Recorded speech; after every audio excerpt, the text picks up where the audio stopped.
Hi, welcome to our show. Well, hi, everybody! Coming to you somewhat live and semi-weekly from the Quad M World headquarters located in Helena, scenic North Valley. It's the Quad M Show. Here are your hosts, TJ and Jason. Yes, indeed, kids. We are here, and let me go ahead and give a little love to those that are giving us the love right back. Thank you, all of you out there, including Clifton, New Jersey, Dearborn Heights, Michigan, Seattle, Washington, Woodbridge, Virginia, Union City, California. Hey, Derek. Orlando, Florida. I'm going to assume, hi, Marty and Mackenzie. Happy, I think they were celebrating an anniversary. I know Mackenzie's birthday, so happy birthday to Mackenzie. Belated there. Elizabeth, Colorado. Lander, Wyoming. Columbia, Missouri. Columbus, Ohio, Atlanta, Georgia, Wichita, Kansas, and also a special out to, we'll call her the Quad M super fan because she's posted on the Facebook. Our gal Courtney Livermore. That's right. Yeah, she was happy about the shout out last week in Missouri. I don't know if she's our Columbia, Missouri gal or not. I don't know. Because she may be getting it on one of the podcasting apps too. Yeah. Which I'll never get those. It's only if they go to the website that I'll have that. Take note. But here again, I know she's fully listening because she wanted to make sure, not so much to call me up, but correct me on the fact that eating edibles during a parent-teacher conference is actually a good idea. Because they're just as long and boring for the parents as they are for the kids. I'm sure all the teachers are doing it, too. The goddamn hippies. Oh, and of course, for you folks out there in Russia, Ireland, Poland, Australia, Spain, and Great Britain, me howdy. Me howdy. We're global. Exactly. All over the world. Speaking of around the world, Jason, how was your week? I don't know. What I have to say. Your segue threw me off there for a second. It was interesting, and now it's over. Interesting. Are we able to discuss the interesting on it, or no? Just weird times. Yeah. Yeah. Family shit. You know. That would be what those it be. Weird fuckers. Mine was pretty much boring and uneventful. Although, just to give a little peek, a little taste behind the curtain, I've come up with a new idea for a second show. I'm still in the planning stages, but I've talked to pretty much all parties that I would like to have involved with it, except for the family Kunzweiler. And I'll talk to them a little bit about it when they're back in town and kind of go from there. But looking at probably trying to kick it off in the new year so we can have a little bit of a backlog. It won't be one of those current event timely type things, but it should be enjoyable for all involved, including us and you, the listener. Have a blessed day. The most important part. That's right. Because without you, we're nothing. Those bastards. All five of you. Yeah, exactly. All five of you. Now, you, sir, Mr. Steve. Mm-hmm. You were conspicuous by your absence last week. Yep. Mister, I'm going to turn off my phone and It jump was a on. special day. In segment 2, we'll go even more in depth on that because you're bailing, and I kind of knew you were bailing for Red Dead Redemption 2. Oh, yeah. And a little taste, pretty wicked good. Yes. Yeah, because I know that opening weekend, it was heavy fucking anticipation on the game. The fucker for the PS4, sold out. Where at the place of where I do my working. Indeed, all the kids at where I do my working are talking about it too. Shit like that. I bet. Yeah. It's huge. Yeah. It made $725 million in 3 days. Jesus. That's tripling what it cost to make it in the first 3 days. We're in the wrong racket, kids. Yeah. They're not doing too shabby. Maybe I should talk to Rockstar about licensing an Enigma game. Now, tell whatever story you want. Hell, I'm only 4 issues in. Go with it. Do what thou wilt. I'm fine there. But the big thing that I really wanted to get into this last week, and we had our stripper review that we had for last week. But I know that we had after we had recorded the show with the voicemails from your girlfriend. Oh, yeah. Macho Man. That's right. Yeah. That you went to the Queen City Titty Palace. And I wanted to hear some stories. How is it over there at Shotgun Earl's or Silver City. I know it's the Silvers, but I like the Queen City Titty Plaza. I like that one. Sounds nice. A lot more fancy, a lot more highbrow than what it probably really is. Yeah, right. So yeah, what went on over there at Porky's? We didn't actually make it there. What? I know, yeah. No! Oh It's disappointing. man. Yeah, we got distracted. We were having a good time other places. Oh. Yeah. Oh. Not less titties, but good time. Less titties. Less titties a good time. Keep your damn shirt on. Yeah, exactly. Waving them things in my face. Good Lord. Okay, keep doing it.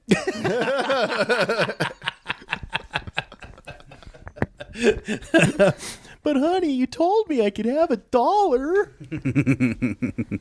Not on the rail, you bastard. That's probably the funniest strip club story that I've got. Good friend of the show, Jamie Bronson, and myself.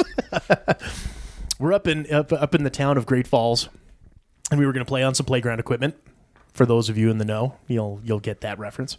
It's a reference to the name of the strip joint in Great Falls. There we go. Yes. Okay, I did not know that. The The playground. Okay. Yeah, so you would go play on the playground equipment. There you go. And so he's like, I'm sorry, I have to do the crack voice. Goddamn, motherfucker, you want to go to the titty bar? And I says, well, does a bear shit in the woods? Yeah, come on, let's fucking go. Let me just see if one of these gas stations will give me 21s. Or maybe just fucking, buy something and get let me get the appropriate accoutrement for this. Yes. And we pull up in there, walking in, me, I'm like fucking Sherman Hemsley, and you can pick whether it's him walking in the Jeffersons or Amen. Either one. I'm arms are flailing, knees are up to the chin. I'm fucking ready and raring to go. And we get on in there. They show the ID. Here you go, sir. Boom. I get my stamp, and he gets his stamp, and you kind of look around. I go up and hit the bar and says, can I have me a Bud Light? And he says, fantastic. Cans me the Bud Light, gets him his beer. And I do my old Sherman Hemsley walk right up to the fucking rail, and I put my dollars down. And there's fucking Jamie looking at me and then walking way off to the fucking side. He would not come to the rail. Oh. Really? He wouldn't fucking do it. And I'm like, what the fuck, right? So I get, go through the first dance, and they do the thing. It's not that I have a problem with strippers with small titties. Okay. But I have a problem with strippers with small titties. Oh, okay. Because when they do, hey, all across the board, it doesn't matter. Titties are beautiful. Right. I love me the titties. But I like a handful. That's my preferred size, actually. But when But I might be half gay. I'm all good. I'm still deciding. No. Sometimes, I don't know myself. Sometimes you have to, you go with what you can handle. Okay. You go with what you can handle. Mm-hmm. And the problem with the small titty was when they want to try to do the whole thing about taking the dollar out of your mouth. They'll do the whole like cuppage and try to get the cleavage. Yep. To grasp that dollar from your jaws. The bigger titted ones, there's the cushion there, and you're just having a good old time, and all that type of stuff. True. The smaller ones, they will damn near shatter your nose with their breastplate. with that breastplate going on there, man. That's some rough shit. It's like, no, go ahead and do the under the carriage one. Right. Are you keeping that clean down there? Are you using some spray to maintain? Yeah. As long as it doesn't smell like the stock needs to be rotated, go ahead and do the undercarriage. I'm okay. I would say it's okay. I'm not okay with that. It happened to me one time, and it was like, get your ass out of my face. What a waste of $1. Was she trying to grab it? Was she trying to grab it with her butt cheeks? No, she did the whole pulled my shirt in between her legs and my face planted right into her cheeks. Now, I'm not. Most dudes are okay with this. I know I'm the odd one out, but I am not. I want nothing to do with your butthole. Get it out of my face. This is an okay. Now we're let's dig a little deeper. So new kid Steve, no butt play, huh? No butt play, no. Really? Unless it's requested in an intimate situation. Okay. I'll provide. Okay. But No, a stripper putting my face in her ass? I don't know where the fuck you been. Get out of here. Ah, you smell like gonorrhea. Get what the heck? Ah. No, I paid you $1 for a venereal disease. Thank you. Now my nose has an itch. And with people not vaccinating, I don't know what's out there. I'll be honest. I think I've only encountered one where the smell was kind of like, ooh, whoa, hold on, let's fucking take the old clean wipes test here. What the fuck you got going on? And that's really bothered me. Only have once, and she was so young. Because you know them strippers, they got those fucking claws. Yeah, they got those fucking meat hooks. Oh, that's a good point. And man. I so they have trouble maybe with the cleanage with a little bit of the maintenance. Yeah. I would kind of think. Makes sense. It's logical. But even then, you might I think Swiffer might make something in there. You can fucking handle it. Get a loofah. I mean, something. Give her those fucking old lady back scratchers. Like I said, the loofah or fucking sponge or something. There's always a way around. There we go. Okay. Fuck. Okay. We got the t-shirt gig going. The t-shirt gig going on there. Basically, we got ideas. We just ain't fucking doing anything with them. There can be that's another market we can hit, and we can make some fucking Red Dead Redemption money right there. What's that? Like a stripper wiping application. A stripper. A device. Well, the Romans, they had a sponge on a stick. Right. Something along those lines. It's been around a while. Yeah. We can call it the stripper gripper. The stripper gripper. Something, the one in every strip club, please. Yeah. Well, I mean, obviously for the home use, you wouldn't want to have a communal one in the back because that Why would not? Oh, dude, no. You got that God. pole. Let's not pretend like that place isn't covered Right. in bodily fluids. I mean, everywhere. And talk about a mood killer. Someone comes out after a girl dances and fucking sanitizes the stage. You're like, oh. Great. You all smell like sea breeze. No, thank you. No, the dirty stripper, sea breeze, her. Y'all, Jesus Christ. It shouldn't be that hard to keep something, something the size of a nickel Yeah. clean in those True. regards, especially if you're showing it off and flashing around and all that type of stuff, Front to back. Yeah. Women, front to back. Although, you know what a stripper does with her asshole before she goes to work? What? Drops him off at band practice. Sing! Hey now. Send your hate mail to quadmcomics@gmail.com. I don't know. I'd love to know how many strippers are actually listening to this show. Probably none. No. At least not that I know of. It's not really up their alley. Their alley. Or will you add that in? I don't know. I could figure something out. I want the drum roll. That's Thank you. Yeah, Thank you. You're welcome. I'll be here all week. You're welcome. Great. Shecky new kid, ladies and gentlemen. He's here all fucking night. Well, for a little while longer. Until they kick me out. Well, no, because you got further plans this evening. Yes, I figured I'm we a can, very popular person. I hate to tell everyone. we can at least get you through segment 2. Yeah. So we can get that Red Dead Right. review from you. I'm excited to do it. And then it'll probably just be me and him on the solo act for Right. Reddit fun, which is fine. We've done enough rotations there that it's all good, man. Mm-hmm. This how this show is just free flowing, Totally. free flowing like why my I like bowels. it. Exactly. So with that in mind, let's go ahead here and we will take ourselves a small little break, and we will come back with FGS and the hot takes. Squad M Show gang, stay tuned. Have you checked out quadmproductions.com lately? Quadmproductions.com is your direct access hookup to order the Enigma comic book series and download the Quad M Show podcast. Check the appearances page for upcoming events and contact us with any questions or comments. Don't be the only lonely soul who's missing out on all the fun. Visit us today at quadmproductions.com.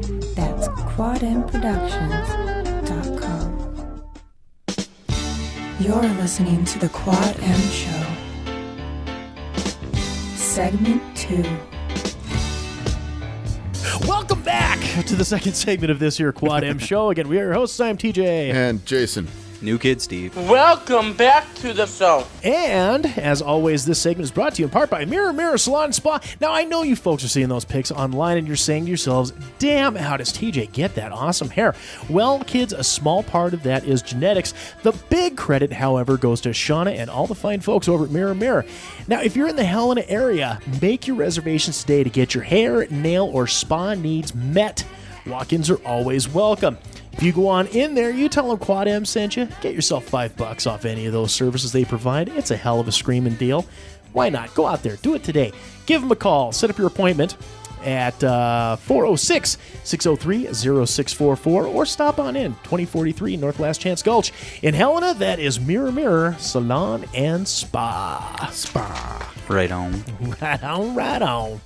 Oh, see, now I'll put all that new... Keep an ear out post-show, kids. I'm gonna put all that Tinder stuff at the very end of the show. That's my post-credits thing shindig for this week. Okay. Yeah. Get the kids warmed up. Now they're gonna be like, "Fucking Bill Cosby, where's Bill? Where's Bill?" Yeah. Max out that range because Clifton, New Jersey, you're not gonna see our Bill thing unless you like go way out across the fucking country. You know what else loves to go way out and clear across the fucking country? Fred G. Sanford Award for Excellence in Stupidity. Moron. You're a moron. Idiot. Idiot. Dullard. You're always this stupid? Did you take lessons? The FGS Award for Excellence in Stupidity. All right, and so this week, coming to us by way of Owensboro, Kentucky. This has been in the news. You guys have probably heard this one, but it was just too fucking good to pass up. Okay. A Kentucky man sparked backlash after showing up at a weekend trick-or-treating event in coordinated costumes with his son. The man, Bryant Goldbach, I think that's how you pronounce his name, Goldbach, was dressed as a Nazi soldier, and the 5-year-old boy was dressed as Adolf Hitler. Holy Jesus. What is that? What the fuck is that? The costumes drew negative comments as at the event and online after photos were released. I did hear about this. Did you see the costumes? No, I didn't. Oh, he is full on SS regalia, Decked out. the whole 9 yards, and there are Lil Adolf right next to him right there. Kind of funny. Are people being too PC nowadays, do you think? You know, as we go through the story on this, PC or not, Hitler's a pretty fucking touchy guy. You don't want to, Kind of. you know. But is it too soon? I mean, come on now. It's never too soon enough. I think it kind of depends on which side you fall on that one. You know, I think it goes beyond we're my grand or great grandparents Holocaust survivors. I think it Right. just goes to you know, I get it. fucking Sensitive Nazi. issue. Did you hear about Sean White? Like snowboarder? The snowboarder Sean White? No. He's in trouble. What did he do? He dressed up as Simple Jack from Tropic Thunder. Right. So it was the full retard so- character that Ben Yeah, and you never Stiller go- did. never go You full retard. Yeah. retard. He dressed up as Simple Jack. Now the Special Olympics are asking for him to step out of the Olympics from now on. Oh fuck. Exactly. You know what? Fuck them. Yeah. Exactly. That's yeah. It's a character from a movie. Let's calm down, please. Yeah. If he dressed as Hitler, maybe we would talk about What about a that. retarded Hitler? Is that like a Ooh. twofer? The double whammy. Well, you know, but he's retarded Hitler. Yeah, exactly. So he's making fun of Hitler. Aw. What if Aw. you were Hitler with a small penis hanging out of your pants? Well, you know, I heard he had a deformed one. you know, maybe Goldbach here wouldn't have gotten so much trouble if he said, "Oh shit." We had an accident. You got a towel around? Yeah, bottom drawer there. Shit ton of napkins. This is why we use lids, ladies and gentlemen. Right.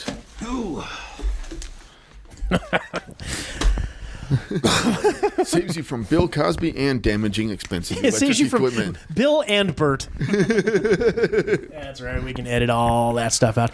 What do you know? And my other thing on this is, you know, before I go through the rest, this was if he would have dressed him up as like say Funko Pop Adolf Hitler, maybe they could have gotten away with it. Like bobblehead type? Yeah, you know, like the cartoony. Funko Pops. Yeah, okay. You know, make it a little cartoonish. Do make they it, have a Hitler? Oh, God, I really seriously doubt Funko has an Adolf. Well, they should. Fight the PC movement. I've got Jason Voorhees, I've got Freddy Krueger, I got Pinhead. Oh, but goddamn, Lil Adolf is crossing the Funko Pop line right there. Story continues. Goldbach told the paper he loves history and often dresses as historical figures for Halloween. In the past, he went as a Confederate soldier and a Catholic priest. So yeah, he's covering all bases. We got child rape. We got, of course, the other side of bigotry and hatred.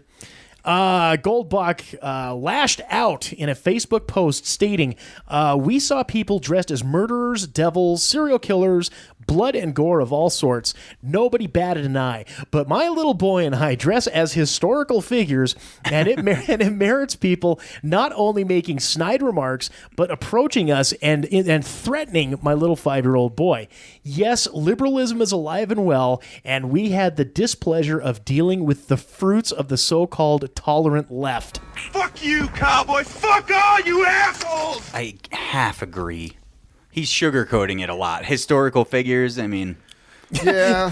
You're not... But you definitely Hitler. agree about that fruits of the total of the fucking left. Okay, I see what we're like. You're not Abraham Lincoln. You're Hitler. So let's not generalize it. He also said that he's performed as a German soldier during World War II reenactments and participates in Civil War reenactments. When Goldbach's son asked to match his costume this year, the father said he didn't think it through. Well, no shit. "I wasn't trying to make a statement or put my son in any position," Goldbach said. "According to the Times, it was bad judgment. I want people to know that I am sorry." Goldbach also said he's not a racist and believes white supremacy to be disgusting. He said his family has received death threats over the matter. "I understand that people are mad, but please leave my family alone." I would agree with him on that. Also, any white person who says, "I'm not a racist," is normally a racist. Well, to kind of up that, just get that next level on that. I read the statement. If this is the actual correct verbiage statement here, when he says, "I've also performed as a German soldier during World War II reenactments and obviously Confederate soldiers at Civil War." You wouldn't go as a Nazi to a Civil War reenactment, I'm assuming. To me, it kind of sounds that way, but I'm going the next level. I'm saying, But if you're Monty Python, you would. this is ridiculous. To me, it reads more along the lines of, hey, some of my best friends are black. Yeah. I have a lot of black friends. That's where it kind of reads to me on that one. And not that I haven't, even that statement's tough because I sit there and I'm when it comes to my humor, everybody is a victim. Mm-hmm. I make fun of everybody. I don't care race, color, creed, gender. The only ones I try to stay away from is the mentally challenged because it's not their fault they're born that way or it happened by accident. It's not, right. Sometimes you can tell it funny, but most of the time that's kind of where I draw the line on that one. Right. And it's lowbrow and easy. I mean, anytime anybody's making fun of anything like that. But here again, I mean, I'll tell tell gay jokes all day long. I have many friends in the gay community. Oh, there he goes. Yep. And that's what I'm saying. So I can see both sides of this clearly. All right, white man. All right, straight boy. All right, you screaming heterosexual. How dare you? But at the end of the day, like I said, dressing up your 5-year-old as Hitler, for fuck's sake, man. Yeah, bad call on the 5-year-old dressing up like that. I bet you that's what really incited most of the outrage, is like your kid. I mean, if you want to dress up as Hitler, okay, you're what, a 30-year-old man, hook it up. But dressing up your kid as Hitler is kind of giving the wrong message. I don't even think. Let's put it this way: if whether it's you or your child, I think dressing as Hitler, you better expect some fucking backlash. Mm-hmm. Mm-hmm. I mean, unless you're living in an area where differences are frowned upon. There's not a whole lot of people that you can actually make fun of and nobody will get mad at you for that. And one of those groups of people are the fucking Nazis. Yes. I mean, Who's going to get mad at you? The Nazis? My only problem is with that is the fact that I don't know when. I think it might have been Seinfeld with the soup Nazi, where it became prevalent that if somebody just is a dick in some way, you Nazi.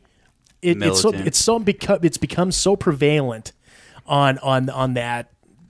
On that side of the fence, to just arbitrarily call someone a Nazi. And it's like, why? Because they're copping an attitude, or they won't give you like the $5 discount or some shit like that. Yeah. Fucking Nazis almost wiped out an entire group of people. Yeah. An entire second. And you're bitching about not getting 15% off your fucking Big Mac and calling them a Nazi? Come on. I mean, we got to understand that's kind of like next level bullshit. That's like next level. I don't know. I do love Big Macs. I like the double quarter pounder. They got a new one on there. The Grand it's like called the Deluxe or something like that. Yeah. I know there's the Where they Grand actually Mac. give you like lettuce and tomato and shit. Yeah. I heard there's there's supposed to be like the super secret Big Mac too. Yeah, like there's the that secret menu one. list. I've heard of it. Get, yeah. I haven't asked for it. But they did have the Grand Mac for a while, and I gained weight. I love Big Macs, I really do. And when they were like, "We're making it bigger," I was like, "Sold." Yep, I scan up for this one. Limited time. What the fuck is this? Fat Axel likes him to Big Mac. We haven't done Fat Axel in so long. I had to get him out. We need to get an update on him, how he's doing. You do, yeah. I haven't seen any. Huh? I don't know Fat Axel. Guns N' Roses? Axl Rose? Oh, yeah. Right. Okay. Yeah. He got off the coke and on the cake. You got to replace it with something. Right, man. Welcome to the Jiggle, baby. We got buns and cakes. Oh, sweet pie of mine. Take me there to the NXT where the buffets are fucking awesome. He's Cartman. I'm bringing him. Kind of. You need to backtrack. You need to backtrack onto the archives. Okay. Yeah. You need to revisit some of the archive episodes there with Fat Axel. Right. Yeah. He's our. Yeah, I had to sneak in Take a White Titty last week. Yeah, the other real quick one. Yeah. It's Howard. Howard takes up most of my listening time. Well, see, there you go. Yeah, backtrack. And you too, kids, enjoy the archives. Let's get that fuck out of this to you, Bryant Goldbach. Bryant Goldbach, congratulations. You, sir, are the winner of this week's Fred G. Sanford Award for Excellence in Stupidity. Good job, buddy. Good job. You dummy! And like I said, if you would have dressed him as a Funko Pop Hitler, none of this would have happened. Well, Adolf. Well. All right, let's get into some hot takes. News and notes from all four corners of the pop culture world. And the sign gotta stay hot! You gotta stay hot! You gotta stay hot! It's time for some hot takes. You showing the picture? Dude, Yeah. all you gotta do is Fat Axel. Not Fat Axel, Guns N' Roses. Oh, really? Yeah. Google just it. Fat Axel. Yeah, just Fat Axel. Yeah. Gain some weight. I'll be. Please join me at the Chinese buffet, won't you? All right. Well, let's go ahead. And let's it's going to be a slightly review heavy second segment here. Right. So a week ago, was it last week it came out? Yeah, it was the 26th. I think it premiered. 26th. Yep. Red Dead Redemption 2 on the PS4, the Xbox 360, and I believe the PC as well. Xbox One. I'm sorry. Come on, man. You always call it the 360. You're a Sony lover, though. It's because people. I'm a Sony fanboy. I can't just help throw it. like station on the end of it, and you'll just be all right. There you go. The X station. the old Microsoft system there. Microsoft, yeah. The superior one. You know, well, if they get their fucking naming or their numbering structure right, they learn how to count. Maybe I wouldn't be in this predicament. Why do you like PlayStation so much, TJ? Well, it's pretty simple. PlayStation 1, PlayStation 2, PlayStation 3, PlayStation 4. Right. How about that Xbox? Yeah, Xbox, and then Xbox 360, then Xbox One. Now you got the Xbox One S, the Xbox One E, the Xbox Pi. Oh, you somebody say Pi? Yeah. I don't know why. I don't know what the fuck. Man, I'm getting tired and goofy. That's what it boils down to. I'm tired silly right now. And the goddamn controller hasn't changed in 20 fucking years either. God, let's not get back into this. All right. But so anyways, There's nothing to get into. I mean, there's really no question. So it's very much a very user-friendly format, my friend. You should come on over. You can enjoy Spider-Man. Oh, whatever. Yeah. You can enjoy God of War. Yeah. You can enjoy... Well, thank God Rockstar tells everyone to go fuck themselves. So, okay, Red Dead Redemption 2. Yes. So, I get first question is now I personally haven't, and I don't think I know you haven't. But the original first Red Dead Redemption, correct? Right. Pretty damn good game from everything that I've heard. Good stuff. Everyone dug on it. So there was a lot of anticipation coming out for this bad boy. 8 years of it. So, how long was the line when you went to go get it? I went to Walmart because I'm intelligent, and there was no line. Whoa. You went to Walmart because that is like the ultimate fucking oxymoron right there. The thing is, though, I can understand his thinking on that one because it's Walmart. In small town Helena, Montana, everybody goes to GameStop. We only have one GameStop, and they make a line down the block for some exclusive shit that they've gotten through GameStop. I don't care. I'm going to Walmart getting the regular edition. I don't need the bells and whistles or anything. And you'll like Jedi that. mind trick your way up to the front of the line. And it was an old guy, and he knew what I was talking about. I was surprised because he was like, he had to have been like 60, 70 maybe. Oh, you got that Xbox One there, huh? I got it right behind the counter here. Hey, hold on. Let me change my sack. Okay, so... Nice enough guy. I hate to make fun of him. If you're out there, man, I'm sorry. Yeah, I'm sure he's a listener. We don't apologize. Okay, so you were able to get the game real quick. Yep, super fast. And how, like... Did you do the smart thing and like request days off to just? You know what? I really thought about it. I thought about taking all of Friday off because it came out Thursday night. Mm-hmm. And I got it that night, and it took about an hour and a half, maybe 2 hours to download onto the console.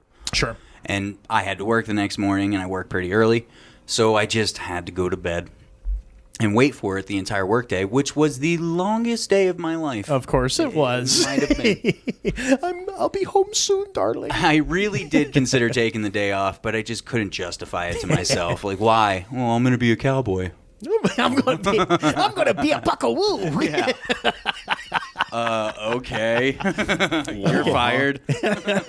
Okay, so then you get to going, let's talk the game. How is it? Statement beforehand. Okay. Rockstar is the Michael Jordan of game developers. Okay. So when you compare Michael Jordan to any other basketball player, everybody falls just a little bit short. Sure. You're judging him on a different level. Yep. You know what I mean? It's like Kill Bill when they're asking about Hattori Hanzo swords, and he's like, well, you compare it as if no other sword was ever made in history. Right. So when I give it a review, it's already in the it's already a level beyond everything else. Okay. All right. So no hate mail from you 5 fans. All 5 of you. And I keep it on lockdown, Courtney. Yeah, exactly. Give the kid a chance. Yeah. Get this guy off the doing show. But I put it down into 5 categories. I stole from Game Informer, the magazine. They have a good rating system, so I put it into 5 categories. First up being graphics. Okay. Graphics are absolutely amazing. The vistas, the color in the sky, the clouds, all that stuff, just awesome looking. Animals, people, they all look very realistic and cool. Yeah, the cinematics I've seen on the commercials look amazing. And that's all in-game footage, so you're looking at what the game looks like. Yeah, because I was actually making a comment. I was hanging out and the commercial came on, and I had made a comment. My mom was sitting over across, and I says, that game is freaking huge. Yeah. That fucker almost sold out this entire weekend. She's like, that's a game? Yeah. I thought it was a movie. It's like, yeah. I'm not surprised. The at least what they were showing on the commercial, I don't know if that was the PC build or whatever. Right. But it's They normally darn throw sharp. out the best graphics they Yeah. can for the commercial, obviously. but Any it's issues still with very good pop-in? looking. Any issues with like pop-in drawing? Yeah, well, rates and that first type of off, thing? textures are amazing. You know, when it's third person, you can go into first person. Mm-hmm. But in third person, you know, like fuzz on your jacket, little details like that, completely, right on. Okay. There are some clipping issues. You do walk through things sometimes. Sometimes you find somebody stirring a pot that isn't there. You know what I mean? Weird, Well, goofy it was stuff the like Old that. West, Yeah, so- exactly. Yeah, probably hallucinating or we used to just have fun with sticks and a hoop. exactly. You know. So there are some graphical issues, you know, birds popping in and out at times, things like that. But for the most part, I mean, pretty right on. Okay. I didn't see many issues with it. Second category would be sound, which is outstanding. Probably the best part of the game, really. They recorded real weapons. You know, they got Colt 45s and all that stuff. They put it in there. And if you're shooting inside a building, it is a completely different sound than shooting out in the mountains. They have the reverb, the echo that comes off the mountains and all that. So they did a fantastic job. Plus, the music is just out of this world. They have like something like 200 different scores of music that play dynamically as you're playing. Okay, that was another question because, like, you know, again with Rockstar's other big, you know, game, the Grand Theft Auto, Biggest. you know, you have such a wide range of music. Like, they're able to do fucking soundtracks off the licensed music and everything like that. Yeah, exactly. I'm assuming because this takes place in the Wild West, we're not really getting a whole lot of, you know, No. you can't switch the radio station from Camptown Lady to Right. Farmer Had a Dog and Bingo was his Yeah, name. no. It's mostly, you'll walk through, you'll hear a jug band. There's the guy on the piano in every bar, you know, doing that. Okay, right But on. it's all real recorded from, you know, orchestras and all that. And it's a score. It's like a movie score that's playing. And it dynamically changes with what situation you're in. Okay. So, I mean, the sound is awesome. Plus, the dialogue is like a movie. I mean, most of the story missions, you're into it. You Sure. know what I mean? Yeah. The only thing I could say about the sound is your horse is fucking annoying. It's whinnying and fucking complaining the entire time. You just want to punch it in the head sometimes, but Old Mongo from Blazing Saddles. exactly. Yep, just knock that horse out. God, shut up. It's one knock that I've heard against the game, and you may have this on the gameplay part of it too. I don't know if I'm jumping ahead in the script, but a lot of horse maintenance tends to take away from your gameplay There is time. Yeah, it's definitely, and I do have that in here. Okay, I will let you go. Third category would be playability. That's like controller scheme, how well the game reacts to what you're trying to do. Mm-hmm. And it's pretty good. It's probably my lowest rating on it, though. There's the controller scheme is confusing. It has a learning curve. Sure.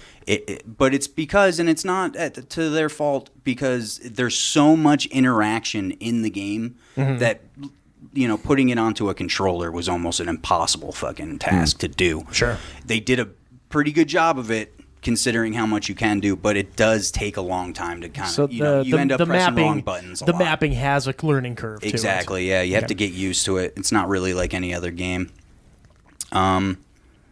Also, this pissed me off today. One of the big things when they were promoting this game was that things stay where they are. So if you shot a guy and then came back a day later, he'd be sitting there decaying. His with rotting flies. corpse would be lying Exactly. there. Unless Okay. somebody came by and picked him up, he would still be there. That's not necessarily the case. Okay. There are disappearing things, and in today when I was playing it, an important item disappeared because I walked 10 feet away. That gets frustrating. Okay. Fourth one would be entertainment, fourth category, which is, I gave it a 10 on entertainment. It is so entertaining. It's an excellent game. It gets you excited. You have those heart, thumping moments where you're just like, holy shit. Yeah. There's moments of like I said, the vistas where you just sit on a mountain and you just check out how massive and well done the game was made. random encounters all the time where there's just random people walking up. They might have a problem, or you see some guy stuck in a bear trap. Some hooker getting beat up. I was watching somebody. I don't remember if it was a review or a Let's Play or what it was, but he's coming along with horse, and he sees this dude having an issue with his horse or whatever, and the fucking horse kicks the dude. Yeah, kills him instantly. Fucking the horse runs off, and he goes over and just fucking starts picking the dead guy's pockets. Exactly. Like, I got $15 out of the deal. I did the same thing. Totally. Yeah. I ran into him and I was like, well, he's dead. He's not going to need it anymore. Coworker was telling me about this game. He's like, my favorite thing to do is apparently there's like a big free range mode. Yeah. No, the whole game is free range. Okay. You can do whatever you want. And his favorite thing to do is to go roaming around, find somebody and kill them, and then throw them in a river, and then follow their corpse down the river. It's like, dude, you're twisted. Yeah. Even though I got to say, I did burn a body for no reason today. Like, I just like to see how far it goes. I mean, it's no different. Find the end. It's no different than when GTA was first coming out. Yeah. There is not a single person that has ever fucking played a Grand Theft Auto game where you did not go out of your way to find out how many different ways you could kill the hooker to get your money back. No, definitely. Yeah. No, it's got a sick, twisted thing to it. That's how you experimented with your weapons. Definitely. That's how, all across the fucking board. And it's not going to be any different with this one. No, it definitely isn't. I did find hookers aren't prevalent. Prevalent? Is that the word? Yeah. Okay. Yeah. Prevalent. That's a Howard joke, if anybody knows. Anyway, I did find a hooker. They're not, all over the place, but I did find one, and I insulted her on accident. So she didn't give me any play. But I will find another one, and we're going to find out what happens in that. It's because you offered her the stripper gripper, didn't you? Yeah, exactly. It's like, keep your ass out my face. Pilgrim. Can you imagine the hygiene back then? No fucking way. Oh my God, you smell like Cactus Pete. What the fuck? But I can't say enough about the entertainment. I mean, modifications, the customization you can do to everything. I mean, literally everything. Your horse, your guns, it's just out of this world. Interactions with NPCs are great, and you're never bored. A lot of people have a complaint about it where it is a large map and you're on a horse. Mm-hmm. So sometimes there are long journeys to one place. And I've heard you have the fast travel option. You know, do. Stagecoach. There are stagecoaches. The biggest thing that I've heard, though, is like the first hour goes a little bit slow. It is. And it's because, like I said, with the playability, they're teaching you all the different dynamics to the things that you can do. Right, yeah. And it takes a while because the game is very in-depth. So it's like that first hour and a half as you're getting into the story, it's basically just a big demo mode. Exactly. Or, the tutorial mode. And they're bringing you through missions that are step by step. This is how you do this. This is what you want to do here. Okay. So it does take a while, and you have to kind of bear with it. Even though the story's great, it does keep you engaged. You know what I mean? And learning all the systems is always cool. But it does take a while because there are, like I said, a lot of them. And the story so far, I'm only a third of the way through the actual story of it, but it's good. It keeps you entertained. Okay. And then for the last category, fifth, is replayability. If you can go back to it or if you're just one and done type game. There is so much to do in this game, from side quests to, I can't even explain it. There's just so much to do that you can go back over and over again. Yeah, and with your open world games, that's the big thing. Is that even once you're done with the story mode, you still have all of the other side shit that you want to try to get as close to 100% complete. And they're good at rewarding you for it. Mm-hmm. They're in past Rockstar games, you would go through a whole fucking shitload of side quests for this one guy, and he gave you absolutely nothing in the end for it. There was no payoff. Right. In this one, I've only done a few side quests that are kind of off the trail, and I have been rewarded pretty nicely for doing it. Okay. So there are things to look forward to and find, Okay. So all told then, what would you give it on the grand New Kid Steve scale? I'm going to reinstate that this game isn't comparable to any other games, in my opinion. On the Hanzo Hattori scale. I'm giving it a 9.5. And the only reason I gave it that half a point less is because of the controller scheme and sometimes graphical issues. Okay. there you go. I Nice. think for myself, I'll have to get the first one before I play the second one, just because Yeah. I am that kind of guy. Okay. So maybe I'll hold off until they do like I don't know. Some games will do it, some don't. But like you get your game of the year, where they'll have the bundle pack, Right. Something along those lines. Yep. Get them at a little bit of a cheap And if you're price. looking through, if you're looking to just jump through the story on the first one, you can probably do that in about a week if you really put it, Okay. put into it, you and go. just story missions Right. is what we're talking. Right. Right. It is a prequel. This second one is a prequel, Okay. so you're start going with the back in second time. one. So I can still get the second one. And Yeah, be okay. exactly. And then There'll if be you little really Easter like eggs it- in there, I'm sure. Oh, yeah. definitely. Yeah, there's actually the main character from the first one is in this game, Oh, okay. and he's a regular character that you interact. Okay. Oh, it looked like you're getting ready to say something. I was. Okay. It is the game of the year, people. Okay. All right. And I'll try to get this as quick as I Yeah, can. no, I mean, you're I know, all good, man. Well, you got to bail, and I know we're sitting at the 10:00 hour, Okay. so it's kind of I want to hit real quick here. For my review for this week, I finally was able to get through all of Iron Fist season 2, Right. Part of that whole MCU on Netflix type stuff, and I know both of you guys aren't so much with the Marvel Netflix. I am not. And we've kind of had the back and forth a little bit on this. Like, what in particular? Why? I guess why? What prevents you from giving it the once over? Like, for instance, I gave up on I think it was Arrow Okay. because it just kept. It was every episode was just the same. Right. Yeah, and fucking that's that fucking thing. that's the CW And series and all that. Yeah. I'm not a big fan of any of those. Really. and the ones I've checked out on Netflix kind of almost seem to fit the same kind of Cookie cutter. Yeah. Right. Yeah, Okay. And it's they're kinda- always getting beat up. Like they're superheroes, but they Right. get their ass kicked every fucking episode. And then their Right. goofy friends who have no powers come and save them. And you're right, it happens every episode, and you're like, what the fuck is going on here? The only real comic series that I do watch on TV is Gotham. I think Gotham. Okay. It has a goofy, cheesy aspect to it, but I could stick with it. I do like it. Yeah, I mean, when it comes to the actual televised, I'm Gotham, I am The Flash, and I am Legends of Tomorrow. Okay. I do love all those. No Again, Supergirl. I didn't watch it. It was on CBS. I ain't watching it on CW. It just doesn't appeal to me. Right. Same thing. And like I said, Arrow. I got halfway through season 1 and I was bored off my ass. But when it comes to the Marvel Netflix stuff, we got 6 different series that have come out so far. You've got Daredevil, which they just released season 3, so hopefully next week I'll have a review for season 3 on that. Jessica Jones, they got the first 2 seasons out. They finished filming season 3, so that'll be out here whenever. Punisher, they got that first season done. Second one is already in the can. That'll be out. That one is the one I would be interested in. And that's where I'm going. Those 3 series, Yeah. Daredevil, Jessica Jones, and the Punisher, are fucking awesome. Okay.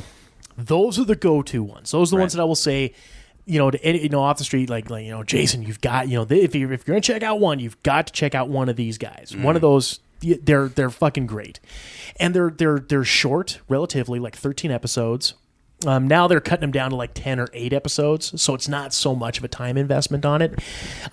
Defenders, when you got everybody all together for the one deal, it was okay. And then where I'm leading to in this with Luke Cage and Iron Fist, they are here again. Like last week when I said that I'm one of the rare breed that actually likes the Rob Zombie Halloween films. I'm of the rare breed where I like Luke Cage and I like Iron Fist, but I feel that they've shit the bed with them. Okay. In particular, they should have just done the first season of Luke Cage, the first season of Iron Fist, and then found a way to give us Power Man and Iron Fist, and everyone would have fucking been happy. Okay. You would have had, there's a reason why that Power Man and Iron Fist episode of that in that second season of Luke Cage, there's a reason that was the one everybody watched. Everybody wanted that. And it's not so much a fan service thing, it's just a common sense thing. There's a reason why that comic was so popular back in the day, why those characters are loved, because they are a great team. Okay. And Iron Fist season 2, I gave a little bit of a pass with the first season, because I figured, okay, maybe it was just, shitty fight directing causing, a lackluster thing. No, because it was the same guy that was directing the fights for Daredevil, and they were out of the fucking park. Okay. Then I thought, okay, maybe it was just because it was too fucking long and just drug out where we didn't need 13 episodes. And I just, at the end of the day, I have to say that Finn Jones was completely miscast as Iron Fist. Okay. It's like he's just going through the motions. He's definitely trying a little harder. He's heard the complaints that people like me have and the fact that his fighting, it just sucks. Yeah. And he's stepped up his game a little bit, but clearly not enough because Netflix has canceled both Luke Cage and Iron Fist. Have they officially? They're canceled. Okay. So now I understand there's basically three key reasons why they've canceled it. Number one, obviously, the money and the fact that Disney has got their streaming service going. They're as they build up for that. Yeah. Netflix isn't going to be getting any more of the newer characters. Their licensing agreement is basically the ones you've got is the ones you get to use. So let's go ahead and cut off the ones that maybe aren't as good and really just hammer and focus on the really good ones. They're the two series that it just, the public just didn't glom onto. Right. And I honestly think if they wouldn't have done a second season of either series and made it the Power Man and Iron Fist show, it wouldn't even be a second thought. And, me being Mr. Optimist, maybe canceling Luke Cage and canceling Iron Fist means they're going to do Power Man and Iron Fist. I really don't know. Maybe. But at the end of the day, they cut the episodes back, so there's only 8 episodes of the second season of Iron Fist, so it's not too much of a drag to go through. I enjoyed it in the fact that the main villain of this story, if you're not familiar with the Iron Fist character, he's supposed to be like the defender of the secret mystic city of Kunlun, and he has the power of the Iron Fist. Of Knockland? Yeah. Oh, okay. Just making sure I heard that right. Yeah. No, he doesn't defend the Queen City Titty Plaza. No. But the villain in this season was a character by the name of Davos, who was kind of like his rival for becoming the ultimate protector back in the homeland. So, the jealousy and all this type of stuff, and he ends up getting the power, stealing the power of the Iron Fist from Danny Rand, Iron Fist, the main hero. And so the whole thing is him getting back into training, building himself up like fucking Rocky to go get his shit back. And trying not to get too spoilerific on it because, I really don't know how many people are just going to fucking watch it now. Right. But it kept me engaged enough that I was actually okay, like sitting through watching it. I don't know how much I enjoyed the ending of it. In particular, I don't know how much I enjoy the ending knowing that they fucking canceled it because I kind of leave it as a quasi cliffhanger. You're going to want to see what ends up happening down the road, but it's kind of bittersweet because now we don't know, everything's all up in the fucking air. If I had to give it a song, out of 5, I'd probably give it like a 2.5 or a 3. Okay. It's middle of the road. It's okay. If you're a fan, you'll definitely want to watch it. If you're a comic book fan, you'll definitely want to watch it. But if you're just kind of one of the, I don't want to say fair weather fans, but you're the casual fan. Yeah. If you're just a casual fan of the products, honestly, stick with Daredevil. Stick with Jessica Jones. You're right. Because and kind of leading into, I haven't watched any of the Daredevil season 3. That'll be my homework for this week. Okay. So much good shit in that fucking series. Just Vincent D'Onofrio as the Kingpin. I've heard Should be considered one of the top MCU villains. They should find a way to transfer him and get him in the fucking movies. I've heard people say that he's the only reason they're watching that series. He is so fucking good. Yeah. You know who Vincent D'Onofrio is, correct? He played Gomer Pyle in Full Metal Jacket. Oh, yeah. Yeah. He plays the Kingpin. Oh, wow. Okay. He is so fucking good. Yeah. He is awesome in this show. You want to talk about how Marvel, like all of the Marvel movies, have real shitty throwaway villains? You can name like 2 that are good. Well, 3. Let's say 3. Killmonger, Thanos, and Loki, right? Probably going to be your three there. Okay. They need to fucking find a way to get Vincent D'Onofrio as the Kingpin in like a Spider-Man movie. Yeah, that's what I was thinking. Something along. He needs to be in the. He is so good. Right. It's really worth it to check it out. I think I might. That might sell me right there. Yeah. You know? Yeah. Because it's always great when if you look at like good superhero movies, it's because the villain is, if not just as good, if not better than the hero in the movie. That's what makes your hero. Exactly. At the end of the day, is the villain either A, somebody who is like relatable, like you can understand their point of view, you can see where they're coming from. They could have been a hero, but all it took was one bad incident that caused the flip and the change, or they are just an undeniable threat. How is the hero going to overcome this threat? Right. Those are the big three key things. And if you can hit one of those and really hit the fucking mark on it, you're sold. You're golden. Right. Thanos, that was relatable. You know, it was a case of, I'm trying to save the universe, and this is how I can fucking do it. Okay. Big, huge threat. Go on the fucking line, down the road there.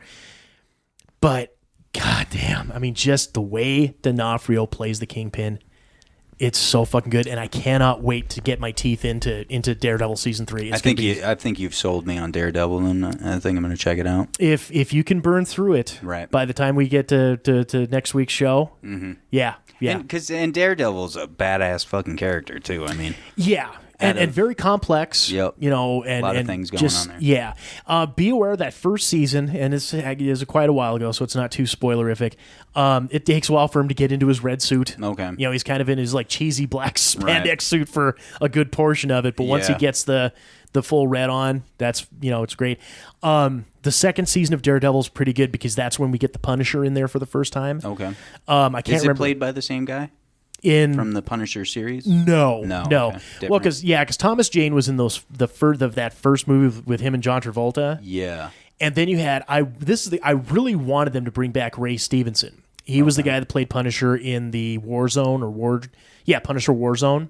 Maybe, I don't remember. That had Jigsaw. He threw him in the with the creation of Jigsaw, where he threw him in the fucking glass refinery conveyor belt shitting thing. Nah, yeah, I don't think I saw it. Oh, it's good. Yeah, it's really good. And he, to me, was just personified. Right. He visually, that was the Punisher right there. Okay. Bernthal, I can't remember his first name. He was the guy that played Shane on The Walking Dead for the first batch of episodes. The guy. Yeah, I watched maybe like 2 or 3 episodes of that. Okay. The guy that played Shane, he's the one that plays Punisher. Okay, yeah, that's what I was asking. Yeah. Okay. Yeah, Bernthal, and he's in like the first half of the episodes of Daredevil season 2, right? And then you got that first season of Punisher. Okay. And again, I mean, they're real, those three shows, Daredevil, Jessica Jones, and Punisher, definitely worth checking out. Okay. Luke Cage and Iron Fist, like I said, if you got a time suck and you're like, I'll give it a whirl. Okay, but don't expect great things. I don't. Very busy man.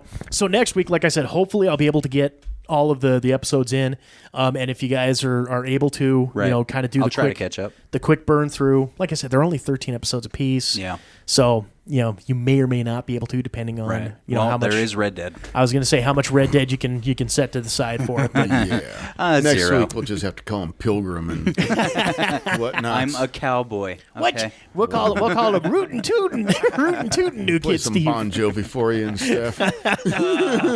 Don't do it. Oh yeah, it's gonna. There's nothing worse than music from New Jersey. And I'm from there. I don't like Bruce Springsteen. I don't like Bon Jovi. I don't like Tom Cruise. He's from Tom's River.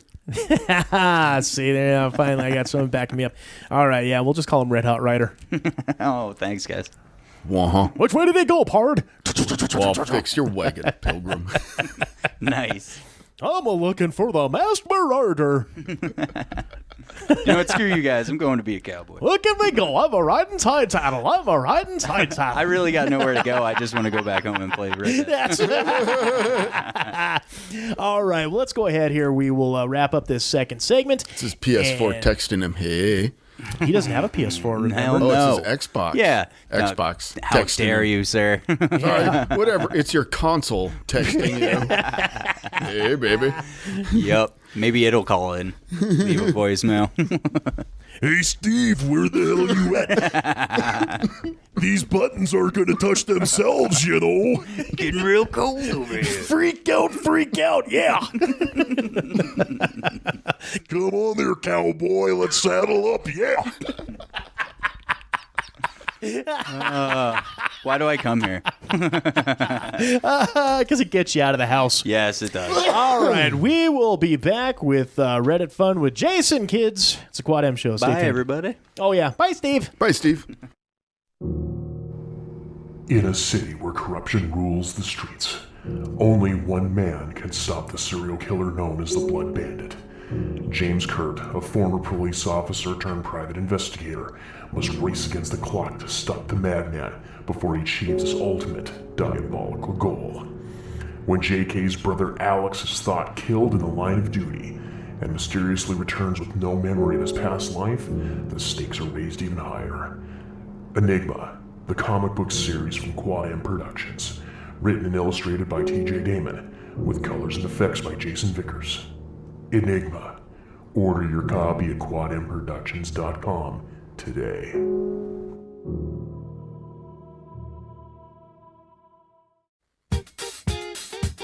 You're listening to the Quad M Show. Segment 3. Welcome back to the third and final segment of this here Quad M show. Again, we are your hosts. I am TJ. And Jason. And you two motherfuckers need Jesus. And this segment is brought to you in part by DeeplyDapper.com. Now, you folks have heard us go on and on about all the wonderful things that are available over there at DeeplyDapper.com. Original art prints and books, vinyl wrap metal flasks, custom key hangers and light switch plates, as well as those handmade soaps, all based on your favorite nerd world pop culture properties. But god damn, there is so much more over there. Tell us a little bit about it. Okay, I will. If you get on in there, check the 3D Podcasket as well as the Robot Kraken podcasts. Very funny, very witty. It's a good time had by all. Also, you know, the holiday season's coming up, and I think he still has his peppermint schnapps recipes or something going on there. I think he still has it up. I don't know. It's been a while. Oh, he's got all types of stuff in there.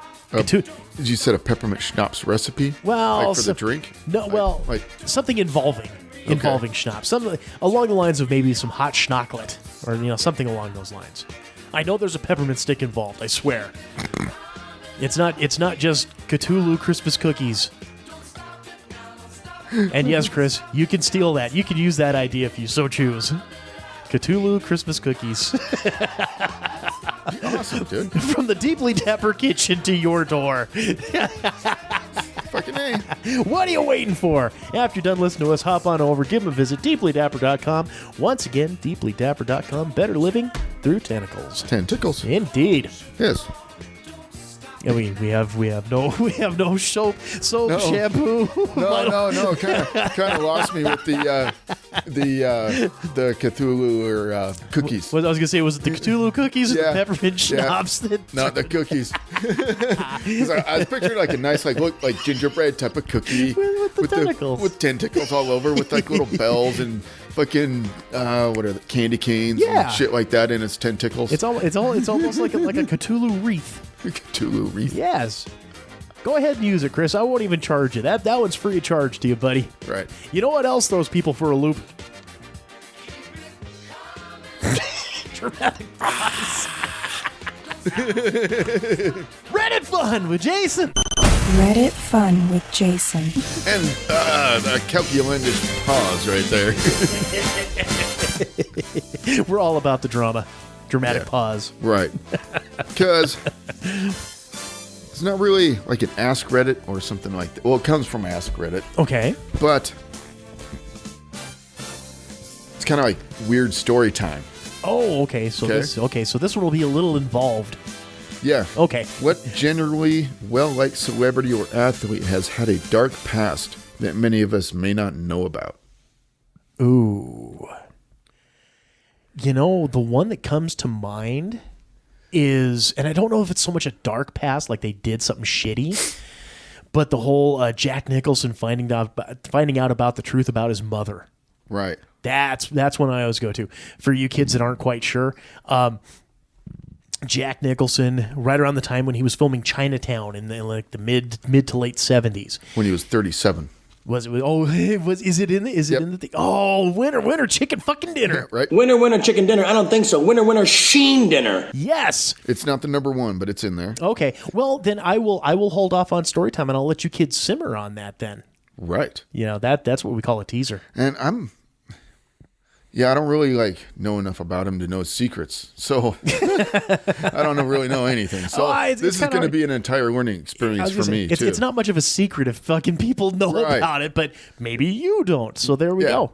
All right. Well, let's go ahead. Let's kick her off. Catherine 2704 tells us Boy George held a man captive in 2007. Yeah, I heard about that. He invited the man into his flat where he chained him to a wall and beat him with chains. He then got out sex toys that he was going to use to assault him, but the man managed to escape by wrenching the hook from the wall and fleeing in just underwear. Jesus Christ. I had heard about that. You know what? I know how we can turn this into a fun game. Okay. Okay, when we get to the next one, for these subsequent ones, give me the celebrity, and I'll see if I know the dark secret. Okay. All right. Yeah, okay, I'm all in. Yeah. All right. The first one was warm-up. One was warm-up. We need something to ride on. Oh, okay. So we're gonna do this. We're gonna do this game wise. All right. This is better than drunk or a kid. So it's just scratch paper. Yeah. That's just scrappy paper. I got the little cubes up there too. Yeah. All right. I'm excited. Okay. I can't figure that one out. Here's a Sharpie. Okay. We got T for TJ. R. And R for Reddit. For Borg. For the Borg. For the Borg. Okay. What does R stand for? The hive mind. Duh. Okay. Okay. All right. This is from No Matter. Okay. Joaquin Phoenix. Oh, God damn it. Oh, fuck. It's not the fact that his real name is Leaf Phoenix, because his brother River. Fuck. I've heard of it, but Reddit. I gotta concede, Reddit knows this one, because it's like when you start talking, I'll know it. I know, yeah, but okay. So yeah, go ahead. Joaquin Phoenix was raised in a cult called the Children of God. Okay, I thought it was a hippie commune. Okay, okay. And his family changed their last name to Phoenix to symbolize their new life after leaving said cult. Okay, so Reddit wins that one. Right. Let's cipher up all these points here. 1. Okay. Next. Kelsey Grammer. Aside from the rampant fucking alcoholism that he was going through, it had to be an episode when he was drinking. I'm gonna say wife beater. Drunken wife beater. That's a layer of the cake. That is Kelsey Grammer. Does a layer count? Do I get a point for a layer? Gonna have to, yeah. Yes. Okay. You are going up against the Borg. So, well, yeah. Okay. We got to have a little bit of a handicap going on here too. Okay. Kelsey Grammer, married 4 times, once to an exotic dancer, long history of substance abuse. His 18-year-old young sister was abducted, raped, and killed by 3 men. Jesus! Crashed his Viper when he was drunk, and his best friend died in the September 11th attacks. Down. Holy shit! Right. I mean, wait. Oh, okay. I don't blame him for abusing a few substances. That's some fucked up shit. That's some fucked up shit right there. Right. I'm almost willing to concede that point right there. I'm not even a fucking. I'm like barely like one of the little fucking frosting designs on the edge of the cake on that one. Holy fuck. 1-1. Yeah. I'll still take it. Yeah. Random Rambling says, Okay. Gordon Ramsay. Okay. God damn, I don't know other than the fact that he needs some serious fucking anger management shit. I'm going to say he physically assaulted one of his cooks. Gordon Ramsay's father was a violent drunkard who regularly abused him and his mother physically and emotionally. Supposedly, one of his favorite things to do was call Gordon a gay little boy because cooking was for poofs. Oh my. Eventually, his father just up and left, changed his name and everything, leaving behind his mother to raise 2 boys by herself. Hell, Hive Mind wins that one. Right. Oops. I can understand why he's so angry now. Got daddy issues. But just as a little bit of an aside there, it's only been in the last couple years that prior to, I kind of had that same mentality. Like I had an ex that was always talking about food. Not that she was like a pig or anything, but it was always like, wanting to talk food. And I'm just like, what the fuck do I care? What the fuck? Blah, blah, blah, blah. Nowadays, dude, I'm all about the fucking Food Network. I'm like, there that I had that I guess, drunks call it a moment of clarity. Right. I kind of had that in realizing, wait a second, I eat food, I enjoy food, I like food. Why is cooking food a gay thing? It was knowing how to feed yourself is not gay. Exactly. And you know what? If you can cook yourself some good fucking quality food off of, whatever little recipes they can, I look back at that time and I say, you stupid bastard. What were you thinking? Food is food, and food is great. And Food Network is actually pretty fucking entertaining. I love me the Guy Fieri. I love me the Bobby Flay. So, fuck you, Gordon Ramsay's dad. Cooking ain't for poofs. No. Cooking and eating is for humans. It is. Next up. Okay. Richmond CC says Marv Albert. Oh, this one. Okay, I can tell you all about this one. Okay.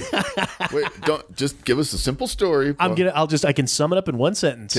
Okay. Cross-dressing, biting a chick on the ass.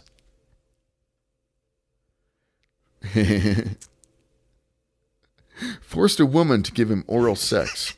He was convicted as a result of bite marks on her body, as well as semen at the crime scene. A different woman who accused him of sexual assault, claiming she showed up to his hotel room to help him send a fax, only to find him wearing only silk panties and a garter belt. He pled guilty to assault and battery and was fired from NBC, but reinstated after 20 months and still commentates on games today. Oh, yeah. It's Marv Albert, kids. Oh, yeah, you get a point. Oh, yeah, no, cross-dressing and biting a chick on the ass. How can you miss that? Right. You notice I lit up. Oh, I know that one. I didn't know that. Okay. Well, because you're not a sports guy. CJ74U2NV. Richard Pryor. Oh boy, this is a fucking big one too. His mom. Oh, it's a multi-layered cake. So. And I've got a couple of the layers on this one. Okay. His mother, I believe, either ran a whorehouse or she was a prostitute herself. So he's kind of born and raised in he was kind of raised in the brothel.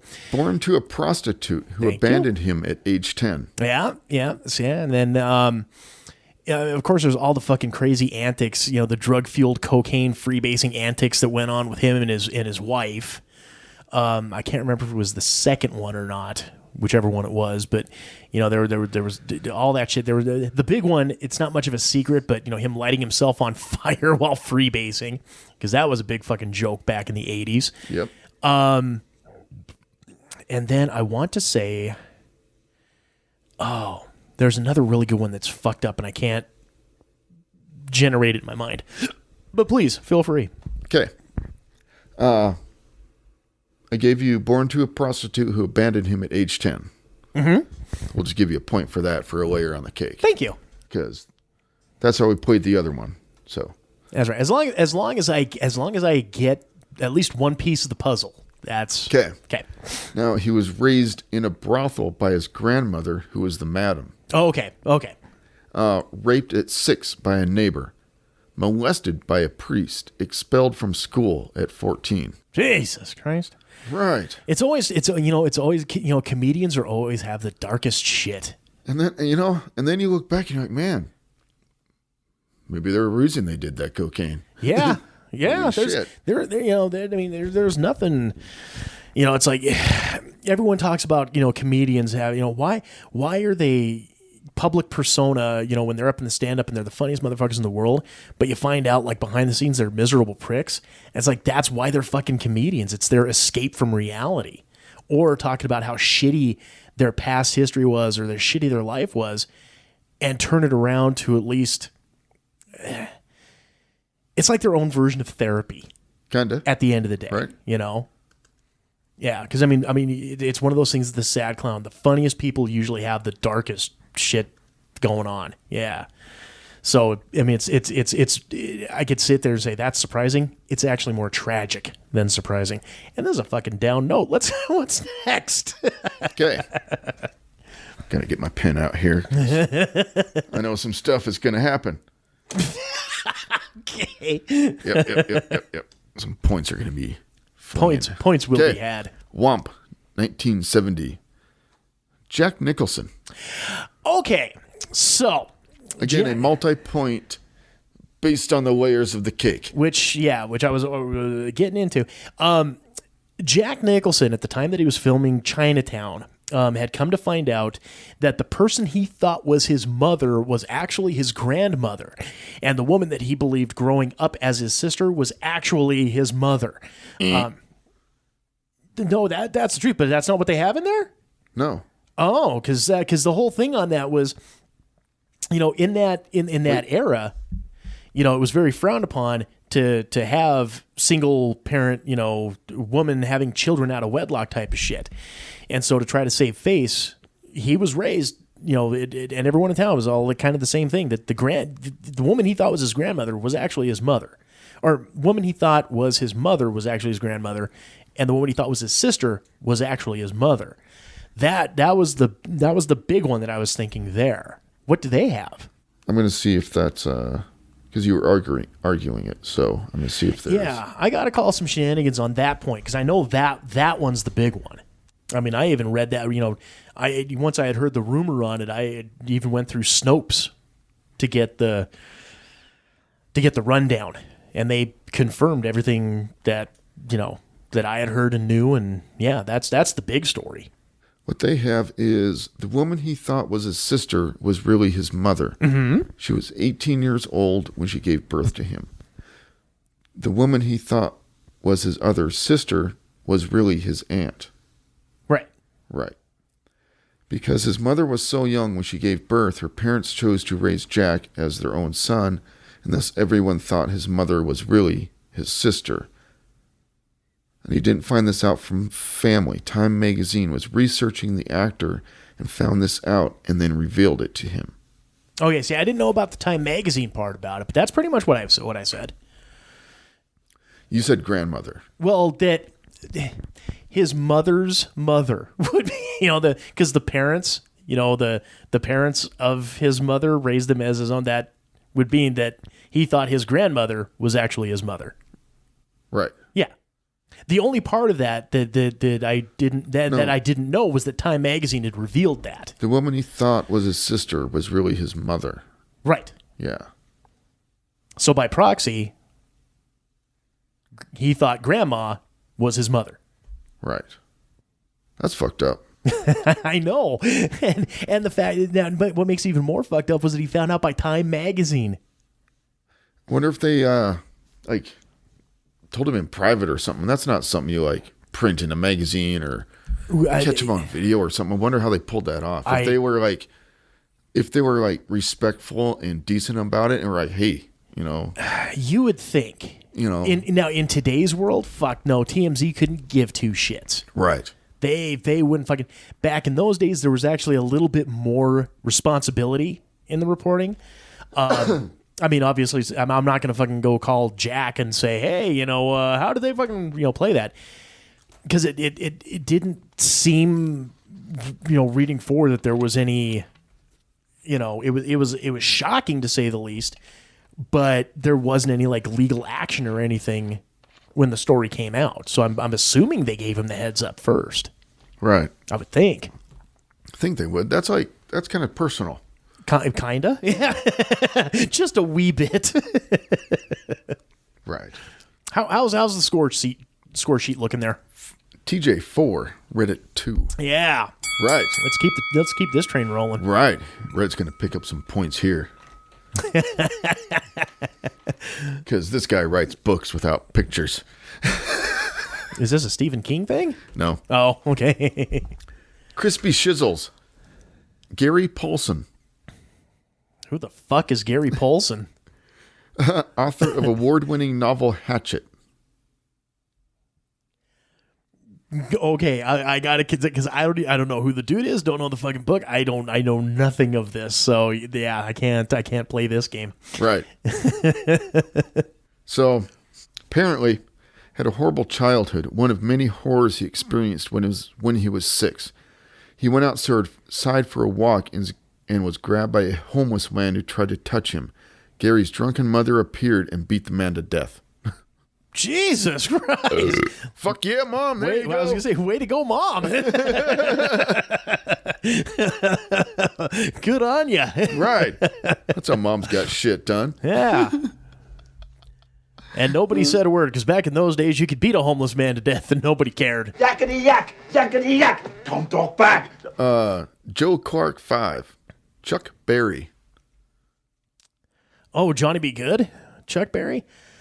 Boy, I know I know drunken wife beating abound with him. I guess him being a hairdresser before he became Mr. Popular Rock Star really wouldn't be a deep, dark secret. But I'm gonna have to go with spousal abuse. That's the big one that sticks out in my mind. That's not mentioned here. Snicker. Chuck Berry served time in jail for statutory rape and tax evasion. He was sued for putting hidden cameras in the bathrooms of his restaurant. Liked to fart and piss on hookers and had them take a dump on his face. Jesus Christ. Yeah, okay, so spousal abuse definitely wasn't on that fucking list. It's not. Fart and piss on hookers. If there's one thing we're taking away from this episode, fart and piss on hookers.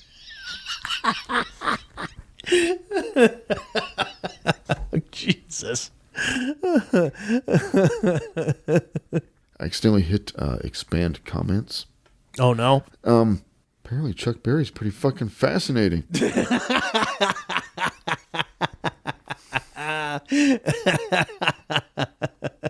Okay, here we go. Here we go. Okay. To the 10th power, Woody Harrelson's father. Oh, shit. I kind of give you a hint instead of just saying Woody Harrelson.